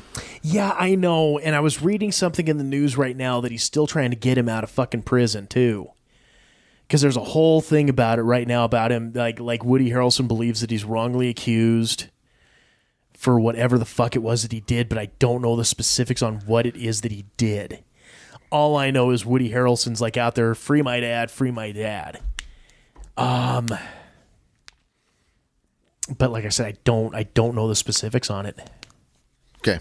So that's where chat me up, Reddit. Okay. There we go. Woody Harrelson's father Charles Harrelson was an American organized crime figure and hitman who was convicted of assassinating federal judge John H. Wood Jr. Oh, shit. This was the first assassination of a federal judge in the 20th century. Charles also killed several others throughout the 60s and 70s, was accused of being involved in the JFK assassination, and attempted to escape prison in 1995, but failed. Jesus Christ. Let me see. During an interview in November 1988, Woody revealed that he visited his father regularly in federal prison, though he still harbored mixed feelings for him, saying, "My father is one of the most articulate, well-read, charming people I've ever known. Still, I'm just now gauging whether he merits my loyalty or friendship. I look at him as someone who could be a friend more than someone who was a father."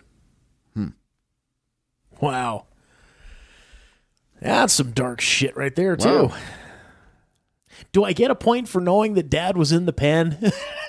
You know,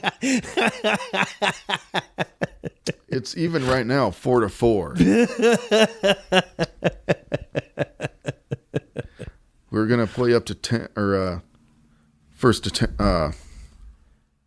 not 10, that'd be 5. The total score being 10, yeah. 5. Okay, so we're at 8 right now. Mm-hmm. Okay.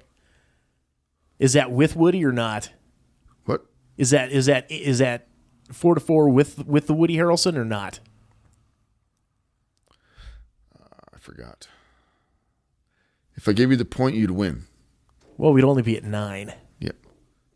You're the judge. I leave it in your hands, good sir. Let's go to 6. Okay. Yep. First to 6 wins. Okay. Yep. So yeah, you get a point. Okay. Okay. We're playing fast and loose with these rules. Yeah, we are. Galaxy Eyes 47. Okay. Danny Heatley. I don't even know who that is. Okay. Since we're being loose and flexible with the rules, we skip that one. Okay. You don't know, right? I was going to say that's another forfeit point right there. Yugoslavic.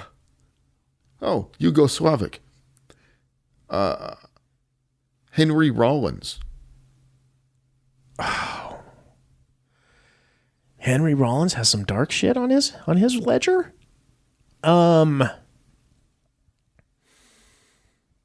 Oh boy. I'm going to have to concede the point on that one. I don't know about any dark shit on his side. Okay. I'm going to say, just to throw something out, just so I can have a fighting chance here. There has to be something involving, I'm not going to say sexual abuse as a child, but some sort of abuse as a child from either like an uncle or family friend or something along those lines, just to give that angry fuck society punk mentality. Okay. I know I'm wrong, but it's Henry Rollins of Black Flag was nearly killed by armed robbers back in 1991. The robbers forced him to enter his home at gunpoint in search of money, but he managed to escape through the back door and alert the police. His roommate, roadie, Joel Cole, who was with him at the time, wasn't so lucky. Joe was shot in the face, point blank, and died at the scene. Oh, Jesus. If my memory serves me right, Henry still owns a container of blood-soaked dirt from where Joe's head fell after he died. Holy shit. I had never heard of that. Wow. Also, Prince had a child that was born with Pfeiffer syndrome. The baby died around a week later. Okay. Okay, I didn't. Okay. They snuck one in on us. This one, right here, though. This one's for you. Okay. Got faith in you, because this is going to be the one that... This is going to seal the deal. Right? Yep. And it's something you might know about, because it's a thing about stuff you're a fan of. Should be in my wheelhouse. Okay. Mark Ruffalo, a.k.a. the Hulk. Yeah, I know. Yeah. The big green guy. Smashes things. Yeah. The only God, I'm going to lose this one because the only thing that I know about Mark Ruffalo was, he had brain cancer, and so he had brain cancer surgery, and I mean, it took a while for the recovery, but I mean, that's the only thing I can think of is something involving his brain cancer that he had. I don't know of any other darker shit that went on with him. You are correct. It was a brain tumor. Okay.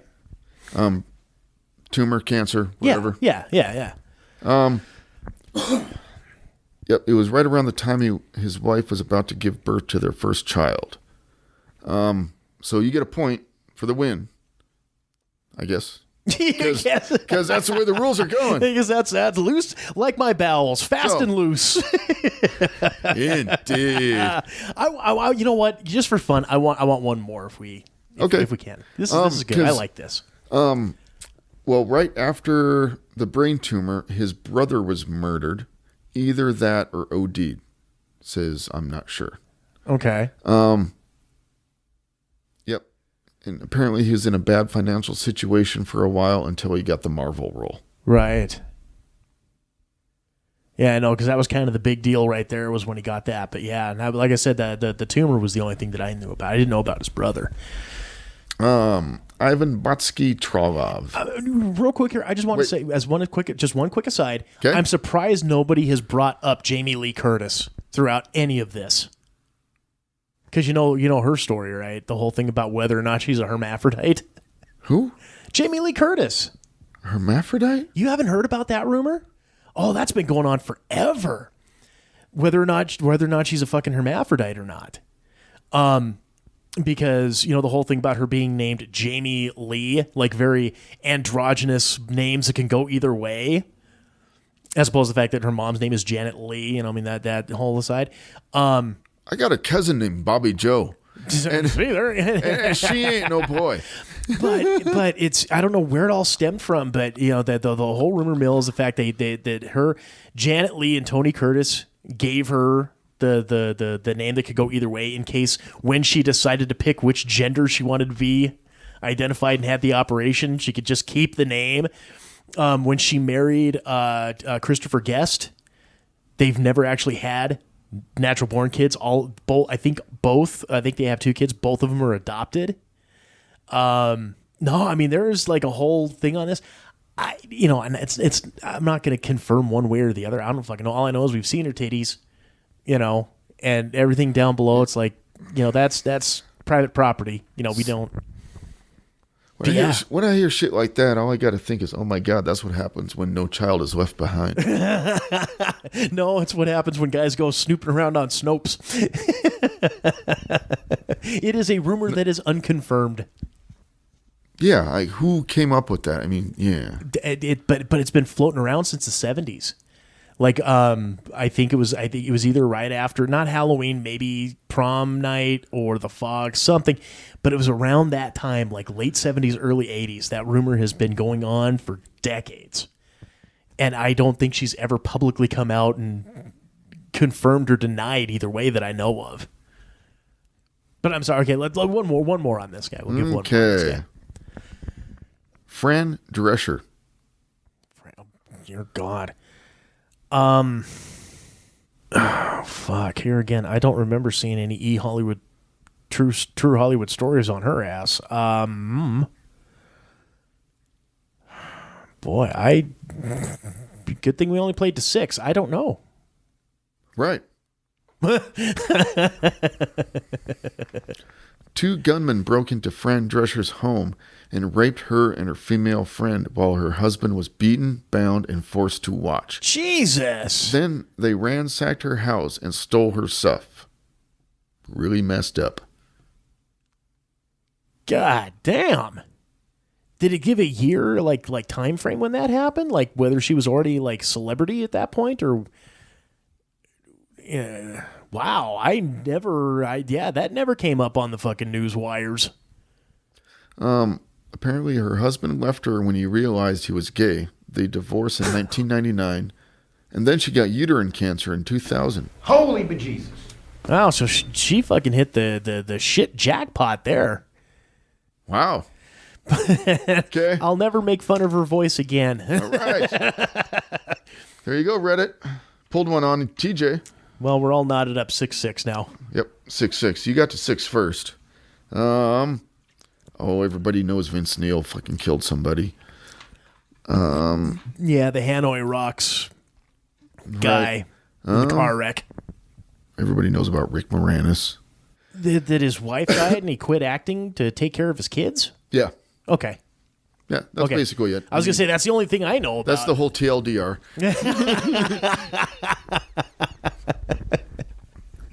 Which is pretty awesome. Now his kids are all grown. I hope he gets back into acting and something. I hope, because I want him and Mel Brooks to finally get Spaceballs too. Right. Because you can't, and Mel Brooks won't do it because you can't do Spaceballs without Rick Moranis. Right.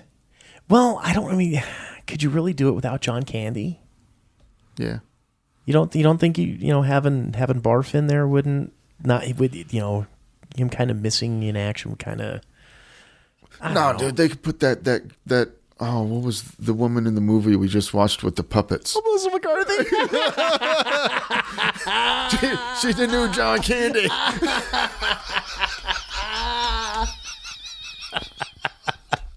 Oh boy, we're just bringing out all the old fodder in these last couple weeks, aren't we? Oh, she's gonna make a good mug. No, I'm Puke. Barf was my brother.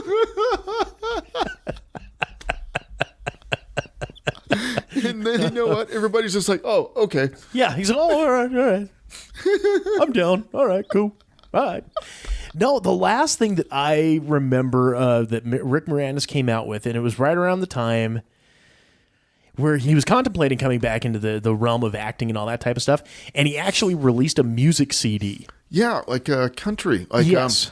The old country, probably like what your dad listens to. It was like old school, old school type Hank country Williams music, yeah, type of stuff, right? And because the big thing that I remember off of that, and I thought it was just the funniest fucking thing, was like the last track on it was called The Bonus Track.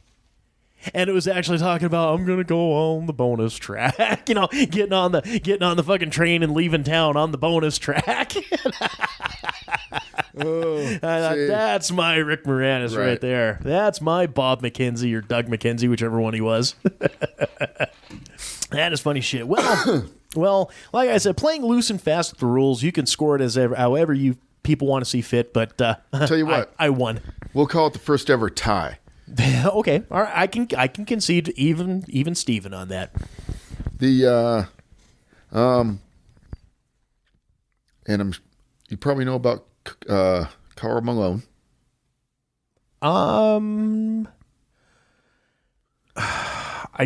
If you tell it to me, I'll probably remember it, but it's not coming to me right now. I'm remembering hearing about this. So, and I'm not a sports guy, but he had a child with a 13-year-old. No, I did not hear about that. We'll hello. Just call these juicy tidbits after the tie. Hello there, Karl Malone. I went to go see handball, and there wasn't no movie about no handball. It was all about some crazy white man eating other white people. Okay. That was an old man show bit with old Jimmy Kimmel. Yeah. Karl Malone had a child with a 13-year-old when he was a sophomore in college. He denies paternity and has never publicly commented on it despite DNA confirmation. The son, Demetrius Bell, was an NFL player for 5 years. Said he only met his father on one occasion after he graduated high school. When Malone told him it was too late for a father-son relationship and he'd have to make his way on his own. Shit. Yeah, I was. I did. I was not aware of that, but yeah, that's. I really have no idea how to comment on that, other than for fuck's sake. That's really there you go. There's my response. For fuck's sake. For fuck's sake. Well. Okay. Well, these are just like repeats and people I've never heard of and stuff. Well, but Just give me one. Give me one more. We'll do one more. Because I'm digging this. This is fun. I like this. Kinda, yeah. This one's kind of I don't know if this is a question or not. Okay. But Halt Open. Pretty sure a lot of Alfred Hitchcock's infamous pranks could qualify as workplace harassment or just flat out felonies. I'm not aware of the shenanigans old Alfie pulled back in the day. Like that time he handcuffed two actors together who had just met for the first time and then pretended to not have the key for a whole day. Or that time he made a bet with a stagehand that the guy couldn't make it through the night handcuffed to a piece of scenery in the studio. He locked the cuffs and gave the guy a drink to help calm his nerves. The drink was spiked with the most powerful laxatives available on the market, and when they returned the next day, the guy was crying in a massive puddle of his own shit. And then the time he locked Tippi Hedren in a room with several live birds that all attacked her and left her bedridden for a week. Oh, and he sent her 6-year-old daughter a lifelike wax replica of her mother in a coffin. Jesus Christ! Hitchcock, what the hell? Twisted motherfucker. Jesus. Wow. You know, that brings up an interesting point. And this is something that I've always had. He was probably murdered.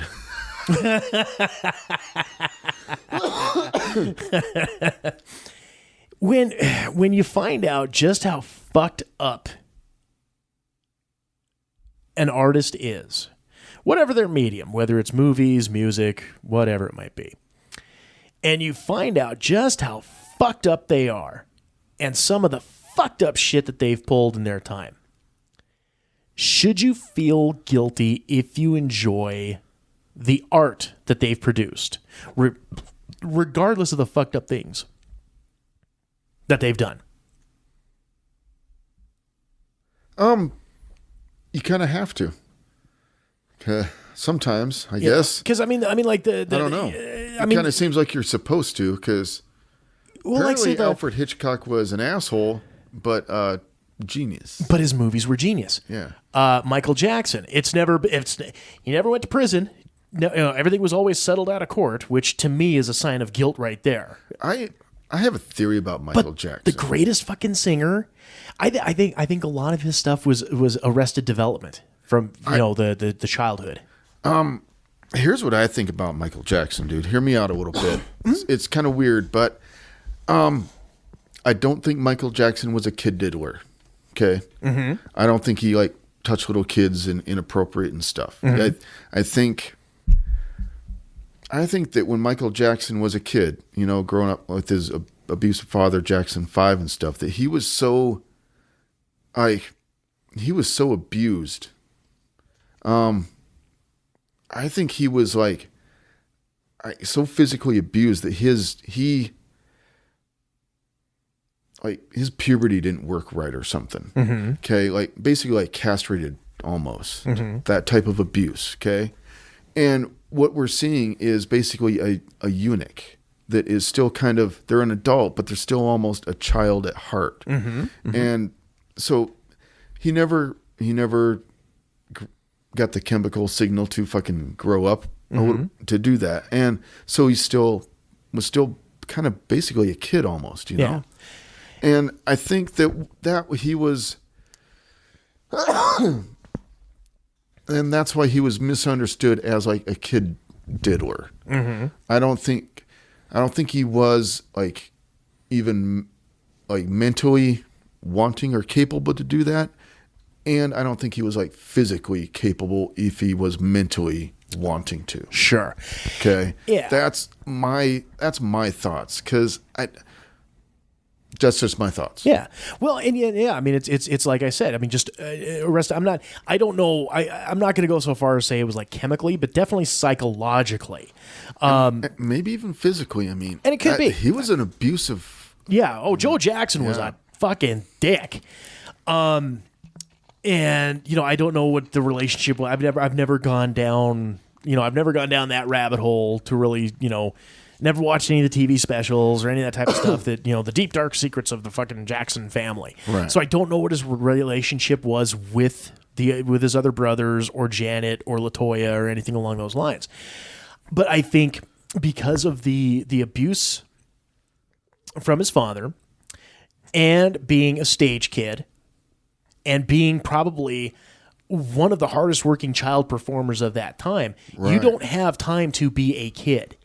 And so like I said, I think going on a psychological type deal, if you don't have that childhood, like say you've got normal everyday person, okay? Just your average Joe, right? When you start earning money and you have an income and you're finally out on your own and you are able to, once you have your living situation okay, and you've got your car, you got all the mandatory things that you need to have, and you get that extra purchasing power, 9 times out of 10, you go and buy shit from when you were a kid. You've got, because you have that nostalgia factor, stuff that you missed out on. Right? I mean, you look at my shit where I've got, not even my shit, but, people that were they're still to this day, people in our generation, the fucking market for collecting 80s toys, Transformers, G.I. Joe, Masters of the Universe, you fucking name it. The reason why those prices are so fucking sky high is because our generation has that spending power.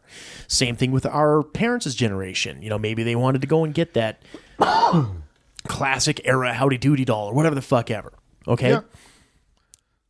Ramp that up by 1,000. And so here you've got Michael Jackson builds Neverland because he's never had any of that type of stuff. Obviously, he can't just go to fucking Disneyland if he wanted to. It would have to be a fucking zoo. So you have that moment where he snaps and he wants to relive the childhood he never had. Right. And so all of a sudden he's got sleepovers with Macaulay Culkin and all the stuff that we're like, dude, what the fuck is a grown man doing? This just is fucking off. And I've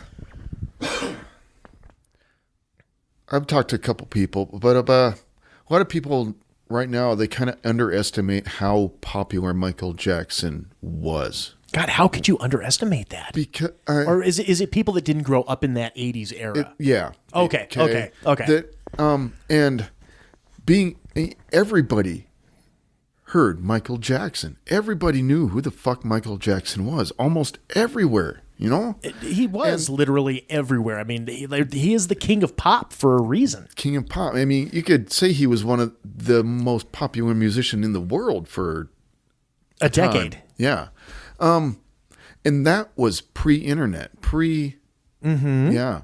Mm-hmm. He got popular doing it the hard way, going on tours and stages and shit. And yeah. And to this day, the fucking Motown 25th anniversary show back in the day. How many people, when he fucking unleashed the moonwalk for the first time on TV, right?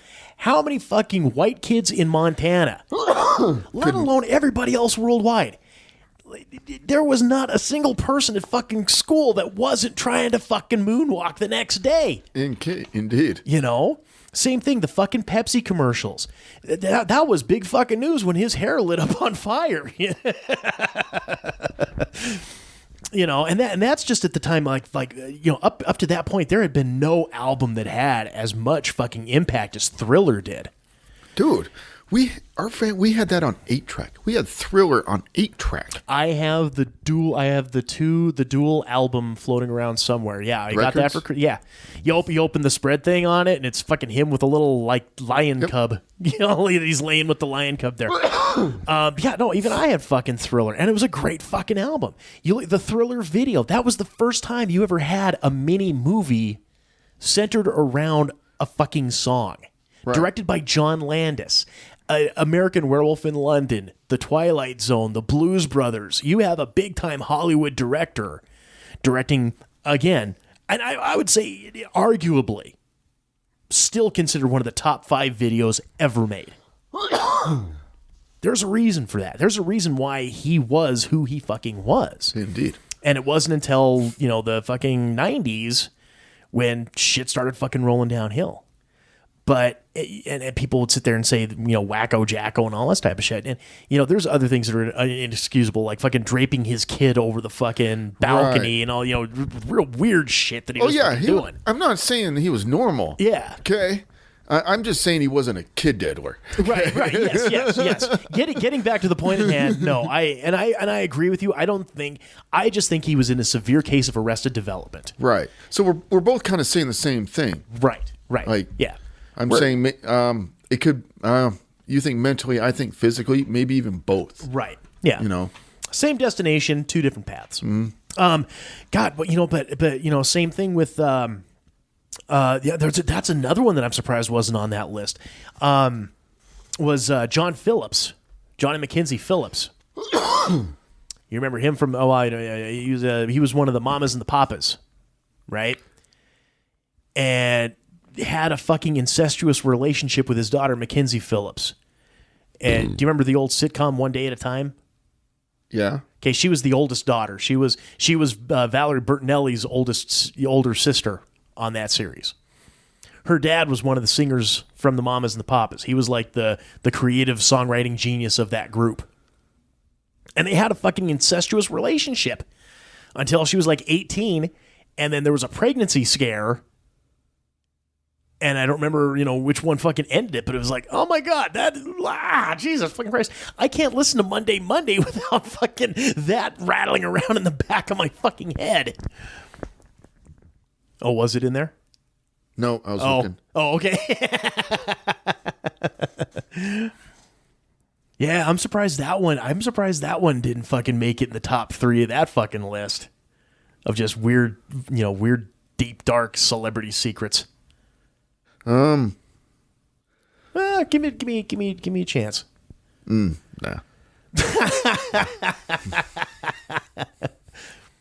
Just say the name. Just say the name. Jennifer Capriati. Oh yeah. God. I had a slight crush on her. She was one of my mid-teenage celebrity crushes. Yeah, she was a tennis chick. There was the whole thing about the fucking pot. Okay. I know that was a big one. And then I think there was some like fucked up relationship, crazy ass thing with her father, I think. But don't quote me on that one. But I know like it was her pot usage that got her basically kicked off the fucking pro tennis tour.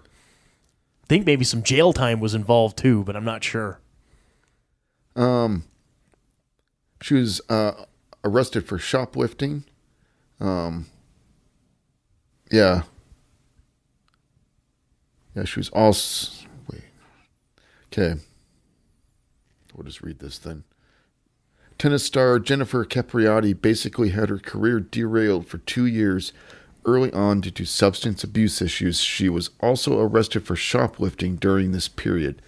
She came back from that and eventually won 3 Grand Slam titles in the early 2000s. Many years later than most people in the mid-90s would have predicted, when she was the rising superstar of the women's tour. Yeah, I don't remember the Grand Slam wins. I just remember she tried to make a comeback, and I really didn't follow it a whole lot at that point. But yeah, no, because I knew it was a big deal at the time when she got kicked off the tour. Because you got to remember that was before the internet and fucking Wimbledon would take up my wrestling time. Paul Walker. died making the Fast and the Furious movies. There's something involving his brother, but I'm not sure. He dated a 16-year-old when he was 33. Oh, that would be another one too that I hadn't heard of, but hey. William Holmberg, Norbert Group, villain of Ghostbusters 2. Oh, I heard something. This is one of those ones where it's like I heard it, and I think if I hear about it again, I'll probably know it. But I'm sure it has some weird underage sexual connotations because of his Eastern European type thing. No. This is a multi-layered cake of, wow. Much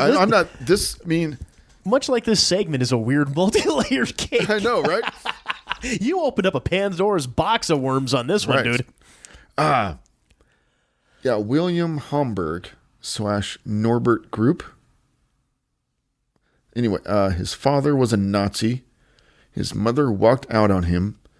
Father forced his name change, raped his stepmother.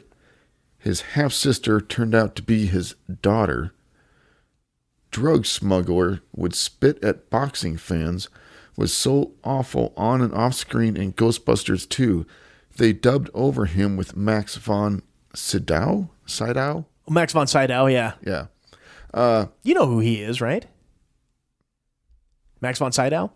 Most recent thing I can think of, Force Awakens. He was the guy at the very beginning. She will always be a princess to me. He was Brewmeister Smith in the old Strange Brew movie. Gotcha. Yeah, Okay. yeah, he's like across the board. Yeah, great actor. He made a fit, cussed out Ghostbusters 2 crew, and didn't get much work after. And would mooch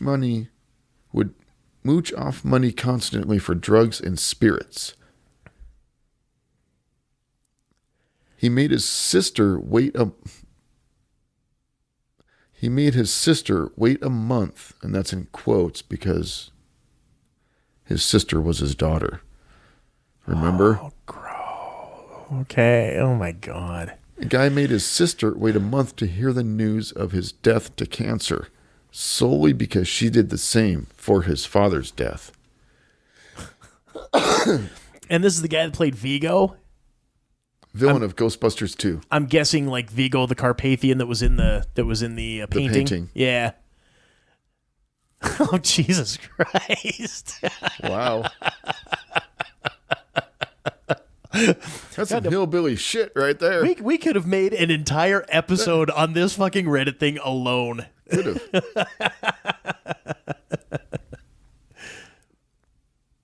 Well, this one's not a secret. Oh, Jerry Seinfeld. Do you remember this? I remember this. Fucking, yeah, he was running around with an underage chick for a while, yeah. Yeah. Dated a 17-year-old high school student when he was 38. Yeah. Yeah. That's been like a comical pickup line for like you can't take that seriously, can you? Hey, baby, what high school do you go to? Hey, what high school do you go to?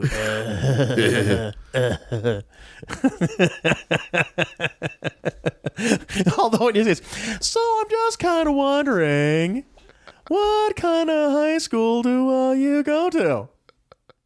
Shitty Jerry Seinfeld, ladies and gentlemen. That was a pretty shitty Jerry Seinfeld. Wow. Shitty Jerry Seinfeld, ladies and gentlemen. What? That is like someone doing a shitty impersonation of Jerry Seinfeld of someone doing a shitty impersonation of Jerry Seinfeld. And you would expect nothing less from this show. That's like you doing an impersonation of Jamie doing impersonation of Jerry. That is so horrible. Just like that guy that played the villain in Ghostbusters got layers of awful. What's the deal with these 17-year-olds? Am I right?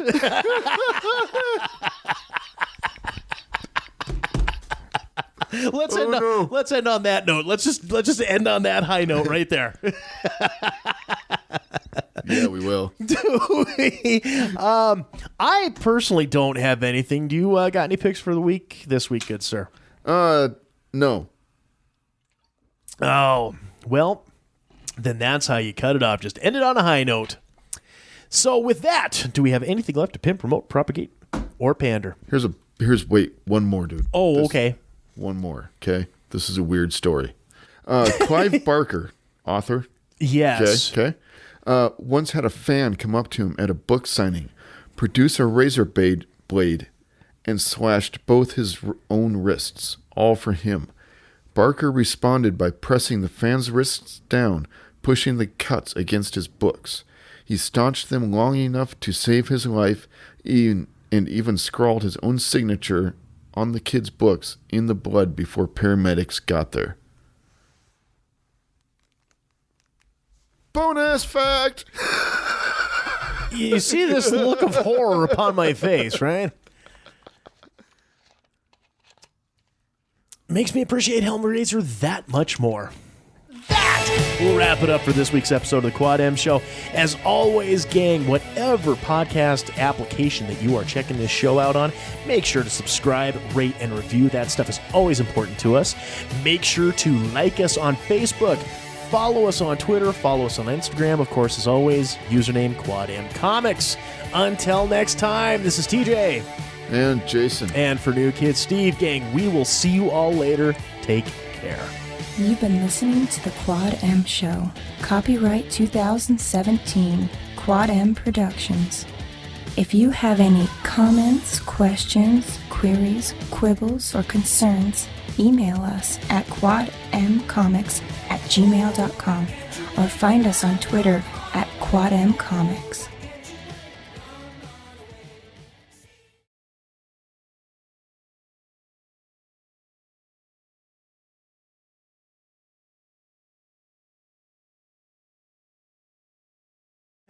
Because the responses you get back are like, "Oh, she liked me. Oh, she's kind of average." Well, I guess I'm average. Yeah, see, I don't pay for that shit. So it's like I know off the bat, it's really easy to tell, like who likes you because they're you get that pixelated circle, and it matches up with the picture of the fucking nasty old hog that's just sitting there waiting for you. It's like, no, Jabba, no. And then there's another one that was like, yeah, okay, you're kind of cute. Let's see what happens. And then she was like you and JD. Oh God. Oh God, Skywalker. You don't know the Wookiee.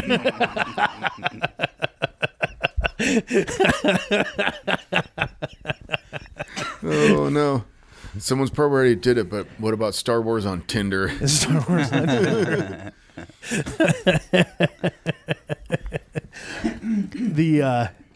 But the first one, like I said, it was just like everything was, cool, and I got some titty pictures and all that type of stuff. I'm like, okay, cool, Nice. we're not. And then we met, like we hung out twice, and it was just after that second time I was like. Yeah. God, I don't think this really ain't clicking all that well. And then there was another one. She was like, "Yeah, I met you. I don't know. I don't know if she was dating a buddy of mine or what the deal was, but I didn't even remember who the hell this chick was." Right. And I was like, "Okay." And she's like, "Oh, I thought you were cute then." And I'm like, well, "Okay, I'm awkward, but whatever." And it was like, "Well, I don't know. I mean, I'm out and about. You want to meet up?" It's like. No, I'm usually done by like 7, and I'm like, fucking 7, really? Jesus Christ. Yeah, I think we're kind of done here. What if we did a segment where one of us made a Tinder profile of like Bill Cosby, and then like one of us, and then we compared who gets more likes, if you get beat by Bill Cosby or not. If we do it, we got to do it right.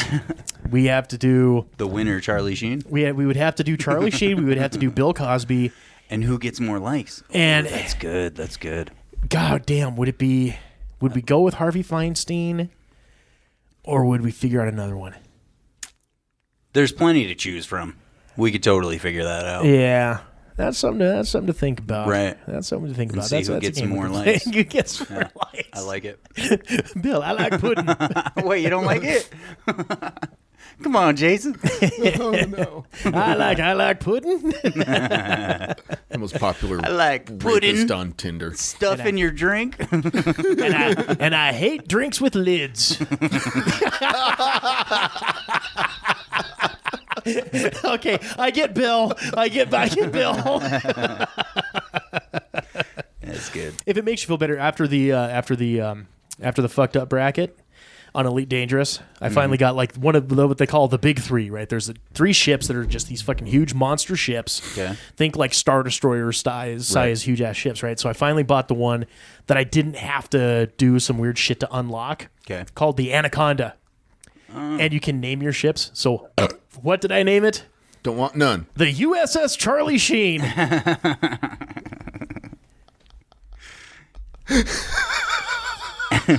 Oh, I name them all great ones like Der Spank Tank. The one you saw, the Phallus Enormous. Nice. My Explorer, It's what they call an Asp Explorer is the make of the model. That's like a good ship with a huge jump range. You can go and do your exploring plans. Right. I call that Peekaboo ICU. Nice. I.C.U. And Peek is like PIC.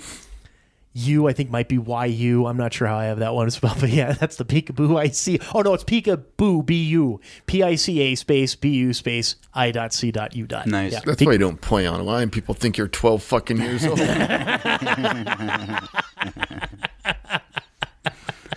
That's pretty good.